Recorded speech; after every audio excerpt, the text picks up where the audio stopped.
दादाला काय झालं होतं मात्र बोलायला. दादा मला चहाचा कप एक देशील काय त्या वेळेला. असं झालं होतं बोलायला. बोल ऐकून घेतलं हॉटेलवाल्या दादाला आणि हॉटेलवाला दादा झाला होता संत बाळू मामाला बोलायच्या वेळेला. चहाचा कप संत आणून दिला संत बाळू मामाला. मामा चहा पित होता एवढ्या वेळेला त्या जाग्याला. कोणता प्रकार घडला मात्र त्या जाग्याला. तो हाकलीच्या पलीकडल्या अंगाला सडकच्या पलीकडल्या अंगाला चांबाराची दुकान होते. चांबाराची मुलगी त्या जाग्याला. संत संग तुझा घरला बाळू मामा रे तुझ्यावर जीव जडला. संत संग तुझा घरला बाळू मामा रे तुझ्यावर जीव जडला.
पाटीलात जाऊन मामा चहा पित असताना त्या जाग्याला या चालाला होता तोंडाला लावायला एवढ्याच हवनीला या संत बाळू मामाला हॉटेलाच्या मरल्या अंगाला काय घालायला होतं दिसायच्या वेळेला चांभाराच्या दुकानामध्ये चांभाराची मुलगी त्या वेळेला रूपानं जिंकणी मात्र गुणानं सुंदर मुलगी लागली दिसायला आणि संत बाळू मामाने विचार मनाचा केला मना घेणारा त्या वेळेला सत्तो 13, 14वी 15वी शाळा शिकलेली मुलगी त्या वेळेला सांबारची बरका त्या वेळेला चपल जाळी होती शिवायला एवढ्याच हौदीला त्या टायमाला चपलाचं काम करत होती त्या जाग्याला बालूमामानं नेत्रानं पाहिला त्या वेळेला नेत्रानं जर पाह्याला बाळू मामा झाला होता काय मात्र विचार मनाचा करायच्या वेळेला अरे मात्र वयाला आलेली मुलगी कसलं चपलाचं काम करते या भगवंतानं कुणाच्या जन्माला घातलंय त्या जाग्याला बोला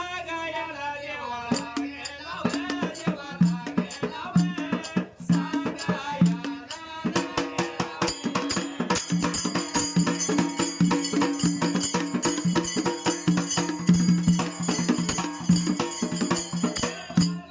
माझा मामा विवर, देवा मामा विवर, ती बोलत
एक टाक मामा बघत होता मनामध्ये झुलत होता आजूबाजूला बसल्याला 4 चौघट ठगेत त्या वेळेला काय झालं होतं मात्र या बाळू मामाला बोलायच्या पहिल्याच तिवगाला त्या जाग्याला अरे बाबा अडाणी धनगर त्या जाग्याला लागलायच्या प्यायला आणि लागलाय बर का त्या मुलगीकडे बघायला असं लाल होतं एकमेकाला बोलायला अंतरीचा शाना बाळू धनगराने विचार मनाचा केला त्या वेळेला त्या संत बालू मामाला अंतरी कळाली भगवंताला त्या जाग्याला चांदीची पालकी